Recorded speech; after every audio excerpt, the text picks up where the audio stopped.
University کی دوپہر اپنے جوبن پر تھی۔ سرسبز لان میں طلباء کے جھنڈ بیٹھے ہنس بول رہے تھے۔ کوئی اپنے نوٹس میں جھکا ہوا تھا تو کوئی فون میں محو تھا۔ کینٹین سے اٹھتی ہوئی چائے کی خوشبو اور دور سے آتی گہری ہنسی ماحول کو کسی حد تک ہلکا پھلکا بنا رہی تھی، مگر سیڑھیوں کے اس حصے پر جہاں میرب، اذلان اور امیسا بیٹھے تھے فضا کچھ مختلف تھی۔ میرب اپنی کتاب کے صفحے پر نظریں جمائے ہوئے تھی، کانوں میں لگے ایئر پیڈ سے چلتی لیکچر کی ریکارڈنگ سن رہی تھی۔ وہ پوری توجہ سے الفاظ کو سمجھنے کی کوشش کر رہی تھی کہ اچانک اذلان اسے غور سے دیکھتے ہوئے بولا، گھر جا کر آرام سے لیکچر سن لینا، نہ جانے تم نے پڑھائی کو اپنے سر پر اتنا سوار کس لیے کیا ہوا ہے۔ تم خود کہتی ہو تمہارے گھر والے تمہیں نوکری کی اجازت نہیں دیں گے، کسی بزنس کی اجازت نہیں دیں گے، لیکن اس کے باوجود تم نے پڑھائی کو اپنے دماغ پر ایسے سوار کیا ہوا ہے جیسے وہ نہ جانے تمہیں کہاں پہنچائے گی۔ میرب کو اس کی آوازیں آ رہی تھیں مگر وہ اسے یکسر نظر انداز کر رہی تھی۔ وہ اکثر ایسی باتوں کو سنتی نہیں تھی۔ رومیسا نے اسے خاموش کروانے کا سوچا تھا مگر پھر خاموش ہو گئی تھی، کیونکہ جانتی تھی دونوں ہی جب آپس میں جھگڑا کرتے تھے تو ایک دوسرے کے علاوہ کسی کو دیکھتے بھی نہیں تھے۔ چند لمحے تک اذلان خاموش رہا تھا اور پھر اس کو دیکھتے ہوئے بولا، خیر میں بھی کس کو سمجھا رہا ہوں۔ خیر یہ بتاؤ تمہارے گھر سے فون آیا تھا، کیا ارادہ ہے؟ کب تک حویلی جاؤ گی؟ یا پھر اس بار بھی جانے کا ارادہ نہیں ہے؟ میرب چونک کر سیدھی ہوئی، پھر خفگی سے بولی، اذلان پلیز ابھی لیکچر ختم ہونے دو، مجھے اس ٹاپک پر بالکل بات نہیں کرنی۔ تم کب سے مجھے پریشان کر رہے ہو، خدا کے لیے اب چپ ہو جاؤ، ہر بار تمہارے پاس صرف حویلی کا ہی ٹاپک ہوتا ہے۔ اذلان نے جھنجھلاہٹ کے عالم میں اس کے ہاتھ سے کتاب کھینچ کر بند کر دی اور ساتھ ہی ساتھ اس کے ایئرپورٹس بھی نکال دیے تھے۔ اس کا دماغ واقعی کام نہیں کر رہا تھا، وہ جتنا نان سیریس نظر آتا تھا وہ اتنا تھا نہیں۔ وہ ہر چھوٹی بات کو بہت گہرائی سے سمجھ کر بولتا تھا۔ وہ جھنجھلا کر کچھ کہتی اس سے پہلے ہی اذلان سنجیدگی سے بولا تھا، میں کچھ پوچھ رہا ہوں میرب، مجھے جواب دو، یہ بات نظر انداز کرنے والی نہیں ہے۔ کل رات بھی میں نے یہی سوال پوچھا تھا مگر تم نے حسب معمول میرا منہ جھاڑ دیا اور فون بند کر دیا۔ اب تم اس معاملے سے آنکھیں نہیں چرا سکتی۔ یہ صرف تمہاری زندگی کا مسئلہ نہیں ہے، ہمارا بھی ہے۔ جب تک تم ایک فیصلہ نہیں کرو گی ہم دونوں ہی پیچ بنجدار میں لٹکے رہیں گے۔ مجھے اب فیصلہ چاہیے۔ رشتے اتنے بے معنی نہیں ہوتے جتنے تم نے بنائے ہوئے ہیں۔ وہ دن دور نہیں جب تم بالکل اکیلی رہ جاؤ گی اور تمہارے قریب کوئی ایک رشتہ بھی نہیں ہوگا۔ اذلان کی سنجیدگی دیکھ کر لمحے بھر کو خاموشی چھا گئی، مگر اگلے ہی لمحے رومیسا بے چینی سے بولی، ہاں میرب کچھ تو کہو، آخر تمہارا ارادہ کیا ہے؟ اس کے انداز میں صاف بے چینی جھلک رہی تھی۔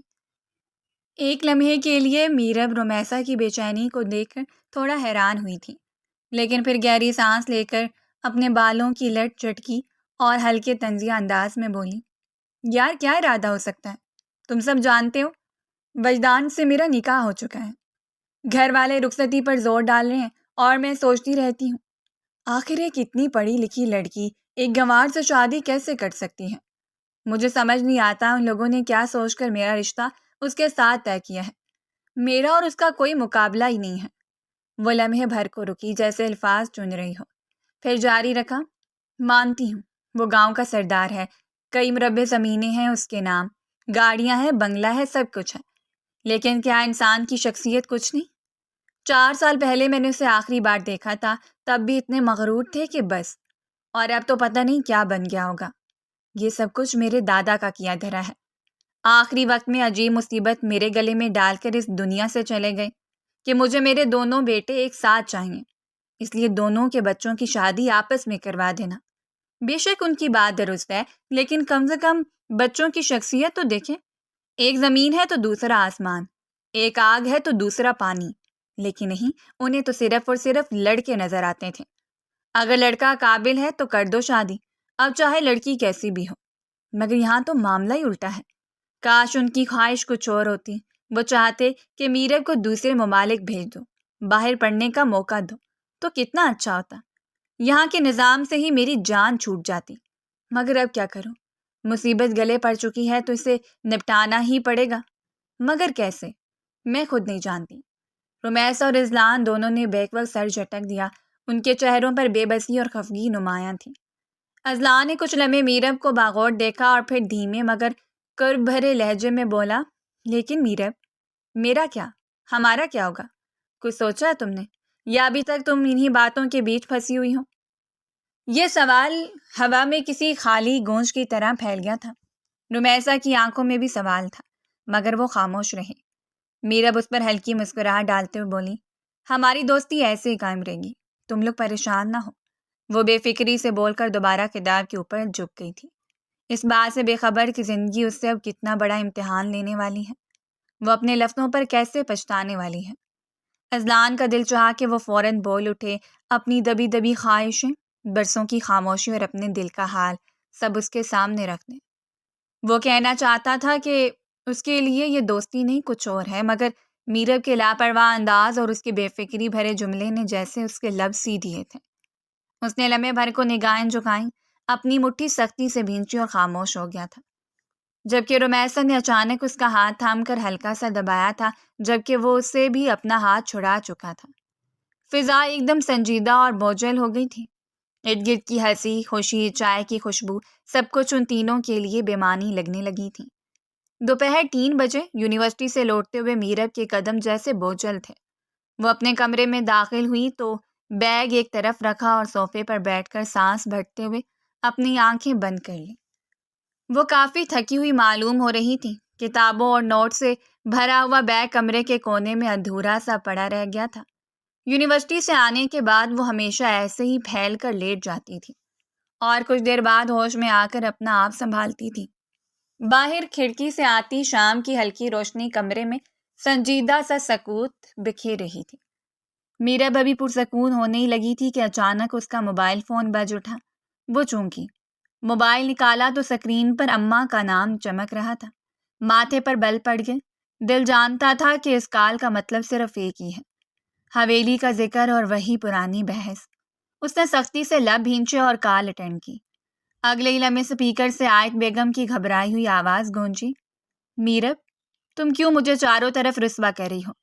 تمہاری دادی نے تو میری ناک میں دم کر رکھا ہے، نہ جانے کیا کچھ سنا رہی ہیں مجھے۔ تم نے مجھے سب کے سامنے ذلیل کر کے رکھ دیا ہے۔ سب پر یہ بات ظاہر ہو چکی ہے کہ میری بیٹی مجھ سے پیار ہی نہیں کرتی، میرا اپنی ہی اولاد پر قابو نہیں ہے۔ تم نے مجھے ہر طرف رسوا کر دیا ہے۔ میں نے کبھی تصور بھی نہیں کیا تھا تمہاری طرفداری کا انجام یہ ہوگا۔ میرب نے بیزاری سے آنکھیں کھولیں اور دھیمی آواز میں بولی، اب میں نے کیا کر دیا اماں؟ نہ سلام، نہ دعا، نہ حال احوال، سیدھا شکوے شروع کر دیا آپ نے۔ میں تو کسی سے بات بھی نہیں کرتی، مگر حویلی والوں کو مجھ سے کوئی نہ کوئی پنگا ضرور رہتا ہے۔ ان کو سکون ہی نہیں ملتا کہ میرب شہر کیوں رہ رہی ہے۔ نہ جانے میں نے کون سا ایسا گناہ کر دیا ہے جو یہ لوگ میرا پیچھا ہی نہیں چھوڑنا چاہتے۔ ہر وقت میری طاق میں لگے رہتے ہیں کہ آخر وہ سکون سے کیوں ہیں۔ عائد بیگم نے جھنجھلاہٹ کے ساتھ جواب دیا، فضول باتیں تو بہت اچھے طریقے سے کر لیتی ہو۔ جب تمہیں سب پتہ ہے تو پھر وہاں کیوں رہتی ہو؟ گاؤں واپس آ جاؤ۔ میں تمہارے ابا کو بھی سمجھا کر تھک گئی ہوں، مگر انہیں تو میری بات سمجھ ہی نہیں آتی۔ لگتا ہے جیسے میں فارسی بول رہی ہوں۔ وحدان تمہارا شوہر ہے، نہ تم نے کبھی اس سے کال کی، نہ ہی کوئی حال احوال پوچھا۔ پتہ نہیں تم اپنے آپ کو کیا سمجھنے لگی ہو۔ یہ پڑھائی تمہیں وحدان کے نصیب سے ہی مل رہی ہے۔ اگر وہ تمہیں اجازت نہیں دیتا تو آج تم وہاں سکون سے بیٹھ کر اپنی تعلیم مکمل نہیں کر رہی ہوتی۔ تمہیں اس کا شکر گزار ہونا چاہیے۔ ہمارے خاندان اور گاؤں کی رواج کے خلاف جا کر اس نے تمہیں پڑھائی کے لیے وہاں بھیجا ہے، ورنہ ایسی لڑکیوں کو زندان میں ڈال دیا جاتا ہے جو گاؤں کے اصولوں سے بغاوت کرتی ہیں۔ میرب کی آنکھوں میں بے بسی جھلکنے لگی، مگر زبان پر کرواہٹ آ گئی تھی۔ اماں آپ مدعے کی بات کریں گی، یہ الٹی سیدھی باتیں سنانے کی ضرورت نہیں ہے۔ وہ ہمیشہ ہی سچ سے کتراتی تھی، حالانکہ اسے بھی معلوم تھا اس کی اماں بالکل ٹھیک بول رہی ہیں۔ وحدان کی مہربانی تھی جو آج وہ اس مقام پر بیٹھی ہوئی تھی، ورنہ وہ چاہے کتنا ہی رو پیٹ لیتی، اسے کبھی بھی شہر آنے کی اجازت نہیں مل سکتی تھی۔ عائد بیگم کا صبر جیسے جواب دے گیا۔ وہ غصے سے تقریباً چیخ پڑی، مدعے کی بات سنو پھر، تم اگلے ہفتے حویلی آ رہی ہو، رخصتی کی باتیں ہو رہی ہیں اور دلہن ہی موجود نہیں ہے۔ عجیب تماشا بنا دیا ہے تم نے میرا دماغ خراب کر کے رکھ دیا ہے۔ تم سمجھتی ہو سب چیزیں تمہارے حساب سے چلیں، مگر ایسا نہیں ہوتا میرب۔ یہ گاؤں ہے، شہر نہیں ہے۔ یہاں پر لڑکیوں کو ایسی اہمیت نہیں دی جاتی جیسی شہر میں دی جاتی ہیں۔ تم یہ بات کیوں نہیں سمجھتی؟ تمہیں یہاں پر ہونا ہی ہے۔ میرب کا سانس جیسے اٹک گیا، وہ فوراً روکھے لہجے میں بولی، میں کہیں نہیں آ رہی، دماغ خراب مت کرے میرا، میرے پاس ان فالتو باتوں کا وقت بھی نہیں ہے۔ اگر اب دوبارہ آپ نے اس لیے فون کیا تو مجھے میسج کر کے بتا دینا تاکہ میں فون ہی نہ اٹھاؤں۔ کمرے کی فضا اچانک مزید بھاری ہو گئی۔ باہر سے گاڑیوں کے ہارن اور گلی میں کھیلتے بچوں کی آوازیں آ رہی تھیں، مگر میرب کے کانوں میں صرف اپنی ماں کی تیز آواز گونج رہی تھی۔ عائد بیگم مزید سختی سے بولی، میرب یہ ضد چھوڑ دو، حویلی میں سب لوگ مجھے نوچ کھانے کو دوڑتے ہیں۔ تمہاری دادی کہتی ہیں کہ بیٹی کو 4 سال بعد بھی واپس نہیں لا سکے، رخصتی کا دن ڈھونڈتے ہیں اور لڑکی شہر میں بیٹھی عیش کر رہی ہے۔ تم نے میری عزت داؤ پر لگا دی ہے، سب تمہارے بارے میں الٹی سیدھی باتیں کر رہے ہیں، تم نے نہیں سمجھ سکتی یہاں پر کیا کچھ ہو رہا ہے۔ میرب نے کرسی کی پشت سے ٹیک لگائی اور آنکھیں آسمان کی طرف اٹھا دی۔ دل کی دھڑکن تیز ہو گئی تھی۔ وہ کافی غصے سے بولی، اماں آپ کو پتہ ہے نا کہ مجھے گاؤں پسند نہیں، وہاں کے تنگ نظری والے رویے، سب کی نظریں، سب کچھ مجھے گھٹن میں مبتلا کر دیتے ہیں۔ میں نے تو 4 سال پہلے ہی کہا تھا کہ یہ نکاح میری زندگی کو قید کر دے گا، لیکن آپ کو میری بات سمجھ نہیں آئی۔ آپ کو صرف اور صرف خاندان نظر آتا ہے، بیٹی کے جذبات نہیں۔ عائد بیگم کے لہجے میں شکایت گھل گئی۔ یہ نکاح تمہارے دادا کی ضد پر ہوا تھا، ورنہ میں تو کبھی بھی راضی نہیں تھی، کیونکہ مجھے تمہارے چال چلن بہت اچھے طریقے سے پتا تھا کہ آگے جا کر تم یہی تماشے کرو گی۔ مگر اب کیا ہو سکتا ہے، وحدان تمہارا شوہر ہے، تمہیں اس کو کہنا ماننا ہی ہوگا۔ اور اب رخصتی کی باتیں ہو رہی ہیں، اس لیے ہوش میں آ جاؤ اور فوراً حویلی پہنچ جاؤ۔ میرب کی آنکھوں میں ایک لمحے کو نمی جھلکنے لگی۔ شوہر؟ ایک بار بھی اس نے مجھے کال نہیں کی، ایک لفظ نہیں پوچھا کہ میرب خوش ہے یا نہیں۔ میں کیسے مان لوں ایسے رشتے کو؟ وہ بلا وجہ باتیں نکال کے لڑائی کے بہانے ڈھونڈ رہی تھی، حالانکہ وہ خود نہیں چاہتی تھی کہ وحدان اسے فون کرے۔ عائد بیگم تھکے ہوئے لہجے میں بولی، رشتہ کوئی کھیل نہیں ہوتا، اگلے ہفتے تمہیں ہر صورت آنا ہے۔ میرب نے موبائل کو گھور کر دیکھا، جیسے چاہتیوں کی آواز یکدم خاموش ہو جائے۔ پھر وہ ضبط کے ساتھ بولی، اماں میں نے کہہ دیا نا، میں نہیں آ رہی، آپ مجھ پر دباؤ نہ ڈالیں۔ اگلے ہفتے میری امپورٹنٹ کلاسز ہیں، میں انہیں کسی قیمت پر بھی مس نہیں کر سکتی۔ دوسری جانب چند لمحے خاموشی رہی، پھر عائد بیگم نے بھاری سانس لے کر کال کاٹ دی۔ میرب کے ہاتھ کانپ رہے تھے، اس نے موبائل میز پر پٹک دیا اور کھڑکی کے قریب جا کھڑی ہوئی۔ باہر شام کا اندھیرا گہرا ہو رہا تھا، مگر اس کے دل کا اندھیرا اس سے کہیں زیادہ بھاری تھا۔ حویلی، وحدان، رخصتی، یہ سب لفظ اس کے کانوں میں گونج رہے تھے، جیسے کسی قید کے دروازے آہستہ آہستہ اس پر بند ہو رہے ہوں۔ حویلی کے بڑے کمرے میں بھاری پردے نیم کھلے تھے، روشنی کا ہلکا سا جھماکہ اندر آ کر قالین پر پھیل رہا تھا۔ کمرے کی دیواروں پر سونے کے کام والے فریم، پرانی تصاویر اور کلاک کی ٹک ٹک ماحول کو سنجیدہ اور دباؤ سے بھرا بنا رہی تھی۔ بلکیس بیگم اونچی پشت والی کرسی پر نیم دراز تھیں، چہرے پر وہی پرانی سنجیدگی اور آنکھوں میں خاندانی روایتوں کا بوجھ۔ ان کے سامنے وحدان، سیرت بیگم، عائد بیگم اور اصغر صاحب بیٹھے تھے۔ فضا میں ایسا سکوت تھا جیسے سب کسی اہم بات کے انتظار میں ہو۔ بلکیس بیگم کچھ کہنے کو لب کھولنے والی تھی کہ اچانک اصغر صاحب اپنی ماں کی طرف دیکھتے ہوئے بولے، اماں آپ نے سلیمان سے بات کی ہے؟ آخر وہ کرنا کیا چاہ رہا ہے؟ میں جب بھی اسے فون کرتا ہوں موظف اتنے مصروف نکلتے ہیں کہ بڑے بھائی کے لیے 2 گھڑی وقت ہی نہیں۔ اگر ان سب نے یہی تماشا کرنا ہے تو ہمیں صاف طریقے سے جواب دے دیں۔ میرا خاندان اب تھک چکا ہے انتظار کرتے کرتے۔ ان کے لہجے میں گلہ بھی تھا اور غصہ بھی۔ میرے باپ نے آخری وقت میں دونوں بچوں کی شادی کا فیصلہ اسی لیے کیا تھا کہ خاندان جڑا رہے۔ انہیں اچھی طرح معلوم تھا کہ سلیمان اپنے کام میں اتنا مگن ہو چکا ہے کہ خاندان کی پرواہ بھی نہیں کرتا۔ خاندان تو دور اماں، اسے تو آپ کی بھی پرواہ نہیں رہی۔ وہ کسی کی طرف دیکھنا ہی نہیں چاہتا، اسے صرف اور صرف اپنا کام پیارا ہو گیا ہے۔ عائد بیگم نے گھبرا کر فوراً بات سنبھالی، نہیں بھائی صاحب ایسی بات نہیں ہے، وہ اپنے کام کو لے کر سیریس ضرور ہے، لیکن حویلی کی ہر وقت پرواہ کرتے رہتے ہیں۔ کل بھی مجھ سے یہی کہہ رہے تھے کہ وہ جلد میرب کو لے آئیں گے۔ سیرت بیگم نے ہنکار بھری آنکھوں میں سختی تھی، لہجے میں طنز۔ تم تو چپ ہی رہو، میں مان ہی نہیں سکتی کہ وہ تم سے بات کر لیتا ہے۔ اس کے پاس اتنا وقت کہاں کہ تمہیں بھی چند منٹ دے دے؟ یہ کہہ کر انہوں نے بلقیس بیگم کی طرف دیکھا اور مزید بولی، پورے خاندان کو معلوم ہے کہ اسی مہینے کے آخر میں دونوں بچوں کی رخصتی کرنی ہے۔ نہ دلہن یہاں موجود ہے اور نہ ہی دلہن کا باپ۔ اب آپ ہی بتا دیں، کیا میرے بیٹے کی زندگی کوئی کھیل تماشا ہے؟ کب تک یہ سب چلتا رہے گا؟ 4 سال بیت گئے ہیں نکاح کو، مگر نہ اس لڑکی نے اس حویلی کی طرف کبھی مڑ کر دیکھا اور نہ ہی اس کے باپ نے ہمیں، تو اس نکاح کے بدلے سزا دی جا رہی ہے۔ بلقیس بیگم نے خاموشی سے اپنی انگوٹھی گھمائی۔ کمرے میں دباؤ بڑھ گیا۔ وحدان کے چہرے پر سختی کی لکیریں کھنچ گئی تھیں۔ وہ اپنی نشست پہ بیٹھا ضبط کرتے ہوئے مٹھیاں بھینچ رہا تھا۔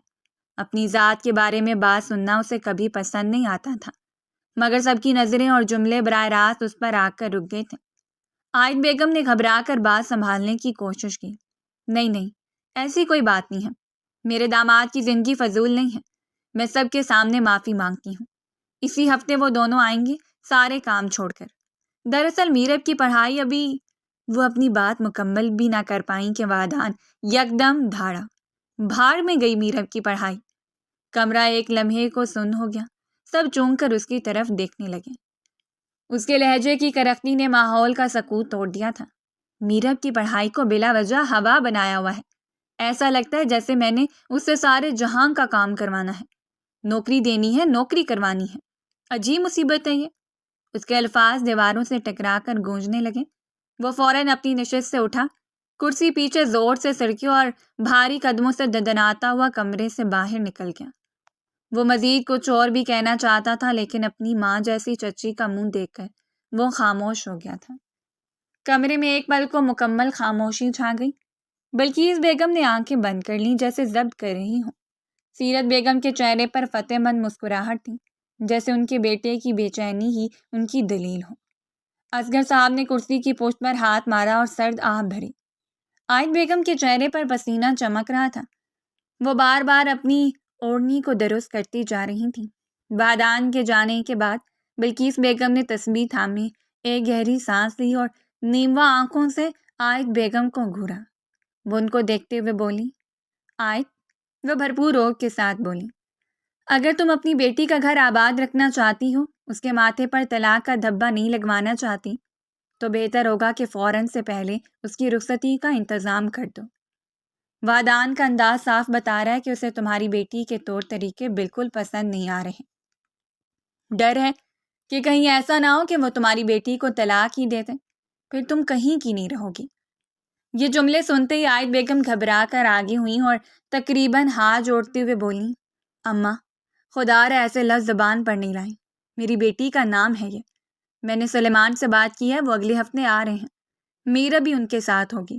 ہم فوراً رخصتی کی بات چھیڑیں گے۔ بس مسئلہ یہ ہے کہ وہ اپنی پڑھائی کو لے کر بہت جذباتی ہے، اسی لیے کسی کی بات نہیں مان رہی۔ سیرت بیگم نے تیز لہجے میں بات کاٹ دی۔ ان کے چہرے پر طنزیہ مسکراہٹ تھی۔ اگر ماں چاہے تو اپنی اولاد کا کان مروڑ کر سیدھا کر سکتی ہے، مگر پتہ نہیں تم کیسی ماں ہو جو اپنی بیٹی کو قابو میں ہی نہیں کر سکتی۔ ہم لڑکے والے ہیں، لیکن بعض اوقات مجھے لگتا ہے جیسے ہم لڑکی والے ہوں، جو تمہارے سامنے بیٹھ کر یوں وضاحتیں دے رہے ہیں، ورنہ تمہیں پتہ ہونا چاہیے کہ لڑکے والے لڑکی والوں کو منہ بھی نہیں لگاتے۔ عائد بیگم کا چہرہ غصے اور بے بسی سے سرخ ہو گیا تھا۔ وہ کچھ کہنا چاہ رہی تھیں کہ اچانک بلقیس بیگم نے ہاتھ اٹھا کر سب کو خاموش کرا دیا۔ ان کی آنکھوں میں وہی پرانی سختی جھلک رہی تھی جس کے آگے سب جھک جاتے تھے۔ بس سیرت، وہ دھیمے مگر حکم بھرے لہجے میں بولی، خاموش ہو جاؤ، زیادہ زہر نہ اگلو۔ پھر رخ موڑ کر عائد بیگم کو دیکھا، تم یہ بات اچھی طرح سمجھ لو عائد، فوراً اپنے شوہر اور اپنی بیٹی کو یہاں بلاؤ۔ اگر تم نے دیر کی تو آگے کے تمام معاملات کی ذمہ داری تم پر ہوگی۔ ہم نے اپنا فرض ادا کر دیا، اب فیصلہ تمہارے ہاتھ میں ہے۔ یہ کہہ کر انہوں نے اپنی تسبیح اٹھائی، دانے آہستگی سے گھمانے لگی اور آنکھیں بند کر کے ورد میں مشغول ہو گئی۔ ان کے چہرے پر یہ تاثر تھا کہ جیسے اب ان کے سامنے مزید کوئی بات بے معنی ہے۔ کمرے کا سکوت اور فضا میں پھیلی گھٹن نے باقی سب کو مزید کچھ کہنے نہیں دیا تھا۔ عائد بیگم ہڑبڑائی ہوئی سی اٹھی اور اپنے دوپٹے کو درست کرتے ہوئے جلدی سے کمرے سے باہر نکل گئی۔ ان کے پیچھے سیرت بیگم نے بلقیس بیگم کو ایک کچھ تلخی بڑی نظر ڈالی اور باہر کی طرف بڑھ گئی۔ اصغر صاحب نے بھی ہلکی سی آہ بھری اور آہستہ قدموں سے کمرہ چھوڑ دیا۔ اب کمرے میں صرف بلقیس بیگم کی تسبیح کی کھٹ کھٹ اور کلاک کی ٹک ٹک باقی رہ گئی تھی۔ رات کے سناٹے میں حویلی کا کمرہ بھاری پردوں اور مدھم روشنی کی وجہ سے مزید گھمبیر لگ رہا تھا۔ عائد بیگم اپنے بستر کے کنارے بیٹھی تھیں، آنکھوں سے آنسو بہہ بہہ کر دوپٹے کے کنارے کو بھگو رہے تھے۔ دل میں دن بھر کے زخم تازہ تھے۔ سیرت بیگم کے تانوں کی باز گشت، ودان کے غصے کی گونج اور بلقیس بیگم کی سخت تنبیہ سب ان کے کانوں میں اب بھی بج رہی تھی۔ ان کے صبر کا پیمانہ لبریز ہو چکا تھا۔ لرزتے ہاتھوں سے انہوں نے میز پر رکھا موبائل اٹھایا اور جھٹکے سے نمبر ملایا۔ پہلی ہی بیل پر دوسری طرف سے آواز ابھری، جی بیگم، میں آپ سے 1 گھنٹے بعد بات کرتا ہوں، ابھی میں کافی مصروف ہوں، میٹنگ اٹینڈ کرنی ہے۔ سلیمان صاحب کی وہی مصروف اور سرد آواز سن کر عائد بیگم کا دل جیسے چیٹ گیا تھا۔ وہ ہچکیوں کے ساتھ رو پڑی اور کپ کپاتے لہجے میں بولی، اگر آج آپ نے میرا فون کاٹا تو یاد رکھنا سلیمان، میں اپنے تمام رشتے آپ سے ختم کر دوں گی۔ آپ کو ذرا میرا احساس نہیں ہے، یہاں سب کے سامنے ذلیل ہونے کے لیے آپ نے مجھے چھوڑ دیا ہے۔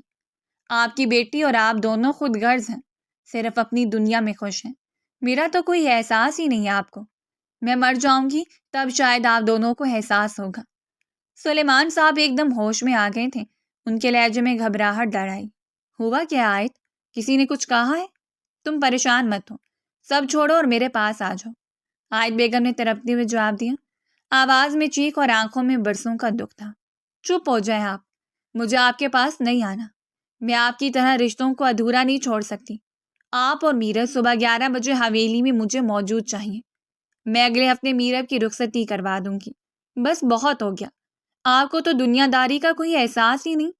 جب آپ کی بیٹی کے ماتھے پر طلاق کا دھبا لگے گا تب آپ کو ہوش آئے گا کہ آپ نے کتنی بڑی غلطی کی ہے۔ دوسری طرف کچھ لمحے خاموشی رہی، پھر سلیمان صاحب نرم لہجے میں بولے، تم بس آ کر میرب کو لے جاؤ، مجھے کوئی اعتراض نہیں ہے۔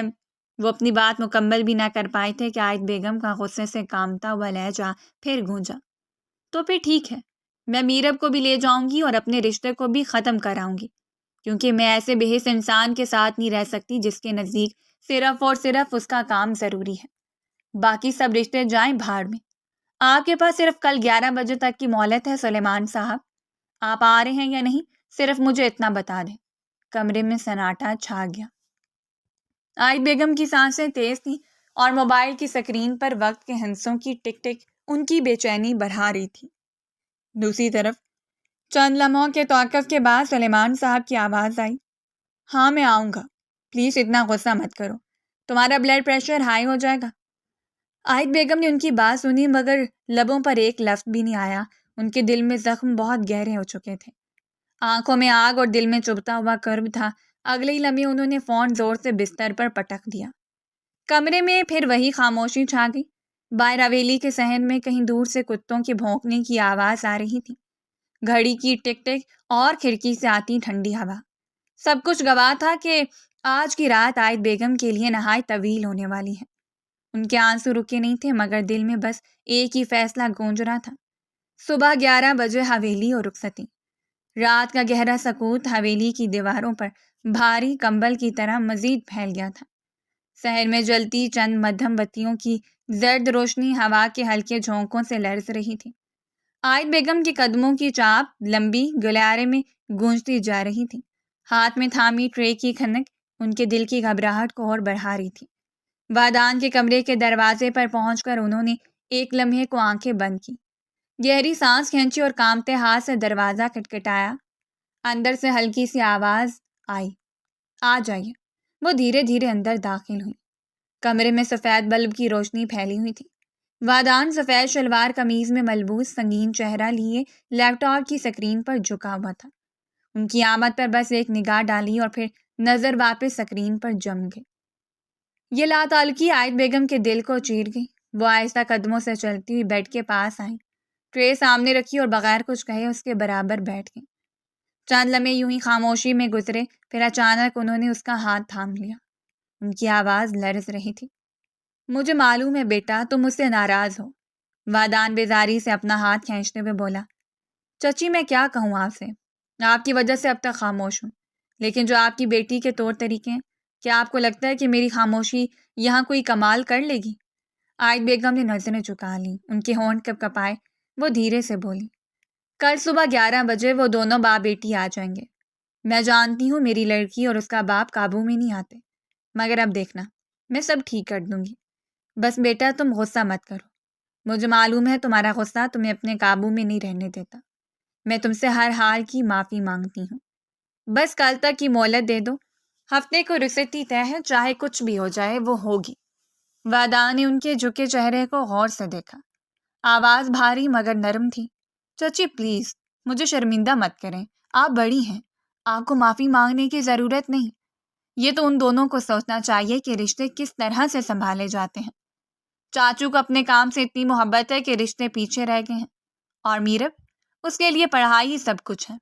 لیکن حقیقت یہ ہے کہ محنت اور کامیابی اپنی جگہ سب سے پہلے خاندان ہوتا ہے۔ جو شخص رشتوں کی اہمیت نہیں سمجھتا وہ چاہے کتنی بڑی کامیابی حاصل کر لے، اندر سے خالی رہتا ہے۔ عائد بیگم نے آ بھری، ان کی آنکھیں بھیگ گئی تھیں۔ وہ آہستہ سے سر ہلا کر بولی، ہاں بیٹا تم ٹھیک کہتے ہو، مگر میں کیا کروں؟ میں اپنی بیٹی سے بھی مجبور ہوں اور اپنے شوہر سے بھی۔ کمرے کی فضا بوجھل ہو گئی تھی، باہر ہوا میں درختوں کی شاخیں ہلکی سی سرسراہٹ پیدا کر رہی تھیں۔ وادان نے لیپ ٹاپ بند کیا اور کرسی کی پشت سے ٹیک لگا لی۔ اس کی آنکھوں میں لمحے بھر کو نرمی ابھری، پھر وہ سنجیدگی میں ڈھل گئی۔ چچی میں صرف اتنا کہوں گا، کل سب کچھ واضح ہو جائے۔ اگر چاچو اور میرب اپنی ضد چھوڑ دیں تو بات آسانی سے حل ہو سکتی ہے، ورنہ پھر فیصلہ وہی ہوگا جو میں مناسب سمجھوں گا۔ عائد بیگم نے اس کی بات پر نظریں اٹھائیں، خوف اور امید کے ملے جلے جذبات ان کے چہرے پر عیاں تھے۔ وہ دھیرے سے اٹھیں، ٹرے کو واپس ترتیب دیا اور جاتے جاتے رکی۔ بیٹا ہمیشہ کی طرح نرمی کر لینا، میں تمہاری احسان مند رہوں گی۔ ودا نے کوئی جواب نہیں دیا، وہ فقط خاموشی سے ان کو دروازے تک جاتے دیکھتا رہا۔ جیسے ہی دروازہ بند ہوا کمرے میں دوبارہ سکوت چھا گیا۔ ودا نے گہری سانس لی، آسمان کی طرف کھڑکی سے دیکھا اور زیر لب بولا، کل کا دن فیصلہ کن ہوگا۔ اس لمحے باہر گہری رات مزید سنسان محسوس ہونے لگی تھی۔ کمرے میں دوپہر کی ہلکی سی روشنی کھڑکی کے پردوں کے بیچ سے اندر اتر رہی تھی۔ گھڑی کی سوئیاں 12 بجنے کا اعلان کر رہی تھیں اور ماحول میں ایک عجیب سا بوجھ لٹک رہا تھا۔ میرا کے کمرے میں وہ دونوں ماں بیٹی آمنے سامنے بیٹھی تھیں۔ باہر کے لاؤنج میں بلقیس بیگم اور باقی گھر والے آپس میں باتوں میں مصروف تھے، مگر کمرے کی خاموشی کسی طوفان سے کم نہیں تھی۔ وہ لوگ 10 بجے ہی حویلی آ گئے تھے۔ عائد بیگم کے چہرے پر سختی اور بے بسی کی جھلک تھی، جبکہ میرب کی آنکھوں میں ضد اور دکھ صاف جھلک رہا تھا۔ میرب نے گہری سانس لے کر ماں کو دیکھا اور بیزار لہجے میں بولی، امی آپ نے کیا سوچ کر یہ سب کرنے کا فیصلہ کیا ہے؟ میں نے آپ کو فون پر صاف کہا تھا کہ میں ابھی اس رشتے کے لیے تیار نہیں ہوں، پھر کیوں یہ ضد، کیوں یہ زبردستی؟ عائد بیگم کے چہرے پر ضبط کے باوجود غصے کی لکیریں ابھر آئیں۔ وہ اونچی آواز میں بولی، کیوں؟ کس خوشی میں تم تیار نہیں ہو؟ 4 سال سے یہ رشتہ لٹکا ہوا ہے، وادان اور اس کے گھر والے خاموش ہیں، کوئی مطالبہ نہیں کرتے، کوئی گلہ شکوہ نہیں کرتے، اور تم اور تمہارے باپ سمجھتے ہو کہ وہ کم تر ہیں، کہ ان کی خاموشی کو تم دونوں کمزوری سمجھ رہے ہو۔ میرا فوراً جھجلا کر بولی، ایسا کچھ نہیں اماں، مگر عائد بیگم کی آواز اور بلند ہو گئی، ایسا ہی ہے، تمہاری باتوں میں وہی غرور ہے جو تمہارے باپ میں ہے۔ یاد رکھنا وقت ایک جیسا نہیں رہتا، ایک دن آئے گا جب نہ تمہارے پاس کوئی ہوگا اور نہ ہی تمہارے باپ کے پاس، کیونکہ تم دونوں رشتوں کی قدر نہیں کرتے، رشتہ نبھانے کی بجائے توڑنے کا سوچتے ہو۔ وہ دن دور نہیں جب تم بھی اکیلی پڑو گی اور تمہارا باپ بھی۔ میرب نے مٹھیاں بھینچتے ہوئے ماں کو دیکھا اور لرزتی آواز میں بولی، امی خدا را یہ فضول کی دھمکیاں مجھے مت دیں، میں آپ کو صاف کہہ رہی ہوں کہ یہ رخصتی کسی بھی قیمت پر روک دیں، میں اس گنوار سے شادی نہیں کر سکتی۔ آپ جانتی ہیں وہ کیسا ہے، کتنا بدتمیز، کتنا بددماغ اور سڑگل انسان ہے۔ اس کے لہجے میں شدید حقارت تھی۔ وہ آگے جھک کر مزید بولی، قد دیکھا آپ نے اس کا، 6 فٹ سے بھی زیادہ ہے، اور میں میں صرف 5 فٹ کی ہوں. شادی کے بعد سب میرا مذاق بنائیں گے. آپ چاہتی ہے میں اپنی زندگی تماشا بنا لوں؟ عائد بیگم بھنو میں سکیڑ کر بولی. ان چیزوں سے کوئی فرق نہیں پڑتا. میرب تلخی سے ہنس کر بولی. بہت فرق پڑتا ہے. آپ کو نہیں معلوم آج کے زمانے میں یہ چیزیں کتنی بڑی بنتی ہیں. اور پھر وہ پڑھائی سے بھاگتا رہا ہے. کیا آپ کو یاد نہیں اسکول کے دنوں میں وہ کبھی ڈھنگ سے کتابیں تک نہیں کھولتا تھا. میں کیسے گزارا کروں گی ایک ایسے انسان کے ساتھ جسے تعلیم کی اہمیت کا پتہ ہی نہیں. عائد بیگم غصے سے کرسی کے بازو کو پکڑتے ہوئے بولی. اچھا تو جو انسان پڑھائی نہ کر سکے وہ جاہل ہو گیا؟ تو یہ بتاؤ یہ جو انداز تم ماں سے بات کرنے کا اپنا رہی ہو یہ تعلیم ہے تمہاری؟ مجھے تو تم زیادہ جاہل لگ رہی ہو. تمہارے رویے سے لگ رہا ہے کہ تمہیں رشتوں کی اہمیت کا اندازہ ہی نہیں ہے. میرب آنکھوں میں آنسو لیے سر جھٹک کر بولی. امی آپ کچھ بھی کہیں لیکن میں اس انسان سے شادی نہیں کروں گی. عائد بیگم اب غصے سے کانپ رہی تھیں. وہ اپنی جگہ سے اٹھی اور تلخی سے بولی. یہ شادی ہوگی اور ضرور ہوگی. رخصتی کسی قیمت پر نہیں رکے گی. اگر تم نے انکار کرنے کی جرت کی تو یاد رکھنا میرا اور تمہارا رشتہ یہیں ختم ہو جائے گا. یہ کہہ کر وہ دروازے کی طرف بڑھی. کمرے کا دروازہ زور سے بند ہوا اور میرب اپنی جگہ پر جم کر رہ گئی. اس کی آنکھوں میں آگ اور پانی دونوں تھے. مٹھیاں سختی سے بھینچی ہوئی تھیں.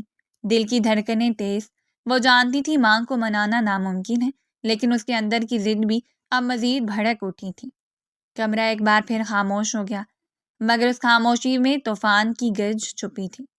میرب کے دل میں ایک فیصلہ سختی سے جم گیا تھا. وہ یہ رشتہ قبول نہیں کرے گی چاہے قیمت کچھ بھی کیوں نہ ہو. رات کے گہرے سناٹے میں حویلی کے صحن سے ٹھنڈی ہوا کے جھونکے چل رہے تھے مگر وحدان کے اندر کا طوفان اس ہوا کو بھی بوجھل کر رہا تھا. ملازم سے سنی ہر بات اس کے کانوں میں ہتھوڑے کی طرح بج رہی تھی.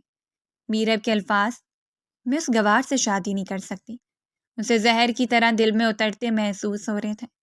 اس کے آتے ہی اس نے کچھ ملازم اس کے پیچھے لگا دیے تھے جنہوں نے دونوں ماں بیٹی کے درمیان ہوئی باتیں اس تک پہنچا دی تھیں. اس کا وجود غصے سے کانپ رہا تھا. قدموں میں ایک ہی ضد تھی کہ آج اس لڑکی کو اس کی سوچ اس کی زبان اور اس کے غرور کی قیمت چکانی ہوگی. وہ دبے قدموں میرب کے کمرے کی دروازے تک آیا. لمحے بھر کو رکا مگر ضبط اس کا ساتھ چھوڑ چکا تھا. آہستگی سے دروازہ کھولا اور اندر داخل ہوا. کمرے کی مدھم روشنی میں میرب سفید چادر اوڑھے سکون سے سو رہی تھی مگر وحدان کے دل میں سکون کا نام و نشان نہیں تھا. وہ قدم با قدم چلتا ہوا اس کے بستر کے قریب آیا. تیز دھڑکنیں اور بھاری سانسیں کمرے کی خاموشی کو چیرنے لگی تھیں. ابھی وہ کچھ کہتا یا کرتا اچانک میرب نے کروٹ بدلی اور آہٹ محسوس ہوتی آنکھیں کھول دیں. سامنے وحدان کو دیکھتے ہی اس کا رنگ فک ہو گیا. آپ؟ اس کے ہونٹ کپ کپ آئے. آواز خوف سے بھری ہوئی تھی. وحدان نے جھک کر اس کے منہ پر ہاتھ رکھ دیا. آنکھوں میں سلگتا ہوا غصہ اور لہجے میں زہر بھرا تھا. چپ. ایک لفظ بھی نہیں. بہت شوق ہے نا مجھے نیچا دکھانے کا. بہت غرور ہے اپنے باپ کے نام اور اپنی تعلیم پر. سنو میرب آج میں تمہیں ایسا احساس دوں گا کہ تم اپنی باقی زندگی روتے ہوئے گزارو گی. تمہاری یہ زبان یہ غرور سب توڑ دوں گا. میرب نے گھبرا کر اس کا ہاتھ ہٹانے کی کوشش کی مگر وحدان کی گرفت فولاد کی طرح مضبوط تھی. اس کی آنکھوں میں آنسو تیرنے لگے. دل کی دھڑکن قابو سے باہر تھی. چھوڑے مجھے. آپ کو شرم نہیں آتی؟ وہ بامشکل بول پائی. وحدان طنزیہ ہنسا مگر اس ہنسی میں تلخی اور انتقام کی تپش تھی. شرم؟ تم جیسی لڑکیاں شرم کی بات کرتی ہیں. تم نے تو مجھے بازار میں تماشا بنا دیا ہے. اپنی ماں سے کہہ رہی ہو کہ میں جاہل بدتمیز گنوار ہوں. آج بتاتا ہوں تمہیں گنوار کون ہے اور کس کا غرور کتنا کمزور ہے. میرب کی آنکھوں سے آنسو نکل پڑے. وہ سر ہلا کر بولی. میں نے غصے میں بولا تھا. بس اتنی سی بات پر آپ میری زندگی برباد کر دیں گے. وحدان کا چہرہ مزید سخت ہو گیا. میری زندگی پہلے ہی برباد ہو چکی ہے تمہارے الفاظوں سے. تمہارے باپ کی بے حسی اور تمہاری بدتمیزی نے مجھے پاگل بنا دیا ہے. لیکن یاد رکھنا آج کے بعد تمہاری ہنسی چھن جائے گی. اب تمہیں سمجھ آئے گا کہ رشتے اور عزت کس طرح سنبھالے جاتے ہیں. وہ بے اختیار اس کی طرف جھکا تھا. میرب کی لرزتی ہوئی سانسیں اور واضح سنائی دینے لگیں. وہ پیچھے ہٹنے کی کوشش کر رہی تھی. دونوں ہاتھ سینے کے سامنے پھیلائے جیسے اپنے اور وحدان کے بیچ ایک دیوار کھڑی کرنا چاہتی ہوں. لیکن وہ معصوم جانتی نہیں تھی یہ سب اب فضول ہے. رک جاؤ پلیز۔ اس کی آواز کپکپاہٹ سے بھری تھی، مگر وادان کی نظریں اس کے چہرے پر جمی تھیں، جیسے صدیوں سے محرومیوں کے بعد اب کچھ بھی روکنے والا نہ ہو۔ وہ ایک قدم اور بڑھا اور میرب کی کمر بیڈ گراؤنڈ سے جا ٹکرائی۔ اس کے بازوؤں کی مضبوط گرفت نے ہر راستہ بند کر دیا تھا۔ تم جتنا پیچھے ہٹو گی اتنا ہی قریب آ جاؤں گا، وادان مدھم لہجے میں بولا۔ میرب کی پلکوں پر نمی جھلکنے لگی۔ وہ سہمے انداز میں سر جھٹکتی رہی، مگر وادان نے جھک کر اپنے لب اس کی گردن پر رکھ دیے۔ ایک لمحے کو وہ جم سی گئی۔ نرم و نازک گردن پر اس لمس کی حرارت نے اس کی سانسیں تیز کر دی۔ یہ ٹھیک نہیں ہے، اس نے ہچکیوں کے بیچ سرگوشی کی، مگر وادان کے لب گردن سے جبرے تک سفر کر گئے۔ وہ جیسے ہر لفظ کو چپ کروا دینا چاہتا تھا۔ میرب نے ہلکی سی مزاحمت کی، مگر اس کے نرم ہاتھ وادان کی گرفت کے سامنے بے بس تھے۔ اس کی آنکھیں بند ہوئیں تو دل نے پہلی بار اعتراف کیا کہ یہ شدت صرف زبردستی نہیں، بلکہ برسوں کی چاہت کا بوجھ بھی ہے، جو ایک ہی لمحے میں اس پر اتر آیا ہے۔ کمرے میں صرف دھڑکنوں کی آواز گونج رہی تھی، اور لمس کے اس طوفان میں میرب کے انکار کی قوت آہستہ آہستہ تحلیل ہونے لگی۔ اس کی مزاحمت جیسے آہستہ آہستہ بکھرنے لگی تھی۔ آنسو بہتے ضرور رہے، مگر دل کی دیواریں ٹوٹنے لگیں۔ وادان نے اس کے لڑکتے ہاتھوں کو تھام کر اپنے دل کے قریب رکھا۔ دھڑکنوں کی بے قابو رفتار نے میرب کو مزید کمزور کر دیا تھا۔ تم میری ہو، ہمیشہ سے۔ وادان کے لہجے میں ایسی شدت تھی کہ اس نے میرب کی پلکوں پر لرزتی ہوئی نمی کو بھی قید کر لیا تھا۔ میرب کی آنکھیں بند تھیں، لب کپکپا رہے تھے، لیکن اس کے وجود نے ہار مان لی تھی۔ کمرے کی خاموشیاں بھاری نہیں رہی تھی، بلکہ ایک نئی تسلیم کی سرگوشی بن گئی تھی۔ دوپہر کی دھوپ اپنی شدت کے ساتھ حویلی کے صحن پر برس رہی تھی، مگر اس وقت حویلی کے اندر جو تماشا برپا تھا وہ سورج کی تپش سے کہیں زیادہ دہکتا ہوا تھا۔ وادان ابھی خواب اور جاگنے کے درمیان کی کیفیت میں تھا جب شور اور چیخ و پکار نے اس کے کانوں کو چیر ڈالا۔ پہلے پہل اس نے کروٹ بدل کر شور کو نظر انداز کرنے کی کوشش کی، مگر جیسے جیسے آوازیں بڑھتی گئیں اس کا دل بے چین ہونے لگا۔ وہ جلدی سے اٹھا، چپل پہنی اور کمرے کا دروازہ کھول کر باہر آیا۔ نیچے صحن میں قدم رکھتے ہی منظر اس کے لیے کسی قیامت سے کم نہ تھا۔ میرب حویلی کے بیچوں بیچ کھڑی تھی، اس کے بال بکھرے ہوئے تھے، چہرہ غصے سے سرخ اور آنکھوں میں آنسوؤں کی نمی۔ وہ سب کے سامنے چیخ چیخ کر بول رہی تھی، بہت تعریف کے پل باندھتے تھے نا آپ لوگ اس کی؟ دیکھ لیں اپنی آنکھوں سے اس نے میرے ساتھ کیا حرکت کی ہے۔ بلائیں اسے، پوچھیں اسے کہ کس حق سے اس نے میرا وقار مجروح کیا۔ بلقیس بیگم، اصغر صاحب، سیرت بیگم، سلیمان صاحب اور عائد بیگم سب سکتے کے عالم میں کھڑے تھے۔ ان کے چہروں پر حیرت اور بے یقینی کے رنگ تھے۔ ملازم بھی دیواروں کے ساتھ کھڑے سر جھکائے یہ تماشا دیکھ رہے تھے۔ وادان کے قدم بے اختیار تیزی سے آگے بڑھے اور وہ میرب کے سامنے آ کھڑا ہوا۔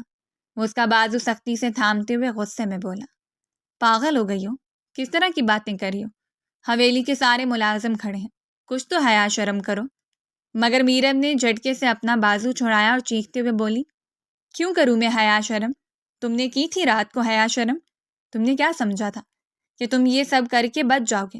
میں میرب سلیمان ہوں، میں نے جھکنا نہیں سیکھا۔ تم جیسے انسان کا بندوبست مجھے اچھی طرح آتا ہے۔ اس کی آواز میں تلخی اور اذیت دونوں تھیں۔ وادان کا خون کھول رہا تھا۔ اس نے ارد گرد سب کی طرف دیکھا، پھر اپنی نگاہیں بلقیس بیگم پر جما دی۔ اس کا چہرہ لال ہو گیا تھا، آنکھوں میں انتقام کی چنگاریاں دہکنے لگیں۔ بس بہت ہو گیا دادی، وہ دھاڑتے ہوئے بولا، تماشا کافی دیکھ لیا سب نے۔ ہاں میں مانتا ہوں، میں نے لے لیا ہے اپنا حق۔ صحن پر خاموشی چھا گئی، سب کی سانسیں تھم گئیں، جیسے میرب نے ایک لمحے کو پیچھے ہٹنے کی کوشش کی، مگر وادان کا لہجہ اور اس کی آنکھوں کا جنون اسے مزید سہما رہا تھا۔ وادان مزید بولا، اور ابھی کے ابھی رخصتی لے رہا ہوں۔ کسی نے اگر اعتراض کیا تو خدا کی قسم اسی وقت طلاق دے دوں گا اور یہ رشتہ ہمیشہ کے لیے ختم کر دوں گا۔ اس کے الفاظ گونجدار تھے، دیواروں سے ٹکرا کر صحن میں پھیل گئے تھے۔ سب لوگ ایک دوسرے کو دیکھنے لگے، مگر کسی کے پاس کہنے کو کچھ نہیں تھا۔ ملازمین سر جھکائے خاموش کھڑے تھے، جیسے ان کے دلوں پر بھی بوجھ اتر آیا ہو۔ میرب کی آنکھوں میں خوف اور بے یقینی تیرنے لگی۔ وہ سوچ بھی نہیں سکتی تھی کہ اس کے اپنے الفاظ اس کے گلے کا پھندا بن جائیں گے۔ وہ اپنی جگہ سے ہلی مگر وادان نے اسے مضبوطی سے بازو سے پکڑ لیا۔ چھوڑو مجھے۔ بابا، امی، وہ روتے ہوئے چلائی۔ آپ لوگ دیکھ رہے ہیں، آپ سب کیوں خاموش ہیں؟ سلیمان صاحب کے چہرے پر شرمندگی اور بے بسی تھی مگر لبوں پر کوئی لفظ نہیں آیا۔ عائق بیگم کی آنکھوں میں آنسو تھے مگر وہ کچھ نہیں بول سکی۔ بلقیس بیگم کا چہرہ پتھر کی مانند سخت تھا، جیسے سب کو جانتے ہوئے بھی خاموشی ان کے لیے بہتر ہو۔ وادان نے اس کی چیخو پکار کو نظر انداز کرتے ہوئے اسے تقریباً گھسیٹتے ہوئے اپنے کمرے کی طرف لے جانا شروع کیا۔ وہ مسلسل ہاتھ چرانے کی کوشش کرتی رہی، چلاتی رہی مگر وادان کی گرفت فولادی تھی۔ اس کے ہر قدم کے ساتھ فرش پر اس کے جوتوں کی دھمک سب کے دلوں پر ہتھوڑے کی طرح لگ رہی تھی۔ ملازمین نظریں جھکا کر ساکت کھڑے تھے۔ وہ لمحہ سب کے لیے ایک ایسی ذلت بھری حقیقت تھا جس کا بوجھ وہ عمر بھر اپنے دلوں پر محسوس کرتے رہیں گے۔ کمرے کا ماحول تپش اور گھٹن سے بھرا ہوا تھا۔ وادان نے اسے اندر لا کر ایک جھٹکے سے چھوڑا تو میرب دیوار کے ساتھ جا لگی۔ اگلے ہی لمحے وہ غصے میں چیل کی طرح اس پر جھپٹی، اس کا گریبان مٹھیوں میں جکڑتے ہوئے چیخی۔ تم کیا سمجھتے ہو میں تمہیں ایسے ہی جانے دوں گی؟ میں تمہیں زندہ نہیں چھوڑوں گی۔ تم نے جو رات کو میرے ساتھ کیا ہے وہ صرف میری کم حاضری دماغی کا فائدہ تھا۔ تم نے میری زندگی تباہ کر دی۔ میں تمہیں… وہ اپنا جملہ مکمل بھی نہیں کر پائی تھی کہ وادان ایک جھٹکے سے اس کے دونوں بازو مضبوطی سے تھام لیے، اس کا وجود اپنے قریب کھینچتے ہوئے اس کے چہرے پر ڈھاڑا۔ آواز بھاری اور رعبدار تھی۔ چپ رہو میرب، تمہارے اندر یہ میں ہی ہے جو کبھی ختم نہیں ہوگی۔ تم چاہے جتنی بھی لڑ لو، آخر میں تم اکیلی رہ جاؤ گی، بالکل اکیلی، بالکل کھوکھلی۔ اس کے سخت الفاظوں پر میرب کی آنکھیں غصے سے دہکنے لگیں۔ وہ اسے دیکھتے ہوئے تڑکی۔ میں کبھی بھی اکیلی نہیں ہوں گی۔ تم جیسے انسان کو چھوڑ کر بھی مجھے چاہنے والے ہزار لوگ ہیں۔ وادان کی ہنسی کڑوی اور طنزیہ تھی۔ وہ اس کے قریب تر جھکتے ہوئے بولا، بہت خوب۔ اپنے اتنے رشتے ہونے کے باوجود جو لوگ غیروں میں پیار تلاش کرتے ہیں، ان سے زیادہ غریب انسان میں نے اپنی پوری زندگی میں نہیں دیکھا۔ پوری حویلی تمہیں محبت دینا چاہتی ہے، لیکن تم اندر سے کھوکھلی ہوتی جا رہی ہو کیونکہ تمہیں غیروں کا پیار چاہیے۔ وہ اس کی آنکھوں میں آنکھیں ڈال کر مزید بولا، تم نے زندگی میں کچھ نہیں پایا اور میں نے بہت کچھ پایا ہے۔ اپنے ماں باپ کا پیار، اپنی دادی کا مان، اپنے دادا کی شفقت، اس گاؤں کا اعتبار۔ اور تم صرف ایک کھوکھلی شخصیت لیے گھومتی ہو۔ پڑھائی کے نام پر ضد، غیر مردوں سے دوستی کے نام پر آزادی اور بلا وجہ کے تعلقات کے نام پر خوشی، یہی تمہارا سرمایہ ہے۔ میرب کے چہرے پر غصہ اور تلخی گہری ہو گئی۔ وہ بھڑک کر بولی، اور تم پڑھائی کو ہمیشہ برا سمجھتے ہو، علم حاصل کرنے والی عورت کو کمزور گردانتے ہو۔ تم جیسے لوگ عورت کی اڑان کاٹ دیتے ہیں۔ وادان نے ایک لمحے کے لیے گہرا سانس لیا، پھر سر نفی میں ہلایا۔ تمہیں کبھی سمجھ نہیں آیا میں نے پڑھائی کو برا کب کہا؟ میں نے تمہیں کبھی روکا؟ اگر چاہتا تو تمہیں گاؤں کی دیوار سے باہر قدم رکھنے نہیں دیتا۔ میرے پاس اتنے اختیارات تھے مگر میں نے خاموشی اختیار کی، صرف اور صرف اس لیے کہ میری بیوی پڑھنا چاہتی تھی۔ میں نے تمہیں اجازت دی، سہارا دیا۔ اس کی آنکھوں میں ایک لمحے کو دکھ سا جھلکا۔ لیکن تم نے کبھی یہ دیکھا ہی نہیں، تم نے کبھی میرا پیار محسوس ہی نہیں کیا۔ میری ماں، میرا باپ، میری دادی سب تم سے پیار کرتے ہیں، اور تمہاری اپنی ماں، وہ بھی تمہارے لیے تڑپتی ہے، لیکن تمہیں ان سب کا خیال ہی نہیں۔ تم اپنی ماں کی قربانی اور محبت کی قدر نہیں کر سکی تو میرا کیا خیال کرو گی؟ کمرے کی خاموشی میں اس کے الفاظ خنجر کی طرح گونج رہے تھے۔ میرب کے ہاتھ سے گریبان چھوٹ چکا تھا، اس کے بازو آزاد ہو چکے تھے، لیکن وہ پتھر کی طرح سن ہو کر اپنی جگہ پر کھڑی تھی۔ وادان نے ایک سرد نظر اس پر ڈالی جیسے فیصلہ صادر کر دیا ہو۔ بس میرب، اب میں تمہارے منہ نہیں لگوں گا۔ یہ کہہ کر وہ دروازے کی طرف بڑھا اور دھڑام سے دروازہ کھول کر باہر نکل گیا۔ کمرے کی چار دیواری گواہ تھی، میرب کے کانوں میں اس کے ہر لفظ کی گونج ہتھوڑے کی طرح بج رہی تھی۔ اس کی آنکھوں سے نمی کی ایک جھلک پھوٹی، لیکن ضدی انا نے اسے واپس نگل لیا۔ وہ اپنی جگہ پر کھڑی رہ گئی، سانسیں الجھی ہوئی، وجود کانپتا ہوا اور دل میں ہزاروں سوالوں کا شور لیے۔ شام کا وقت تھا، سورج ڈھل رہا تھا اور حویلی کی بالکنی میں کھڑی میرب کے ہاتھ میں موبائل کان سے لگا ہوا تھا۔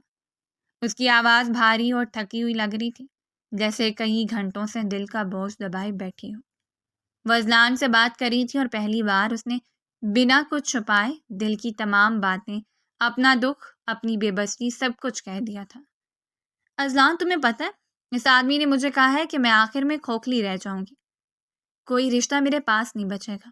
اس کی آنکھوں سے بے اختیار آنسو بہہ نکلے، مگر لبوں پر ایک ضدی مسکراہٹ ابھر آئی۔ مگر اسے کیا پتا کہ میں نے اپنے رشتے خود بنائے ہیں۔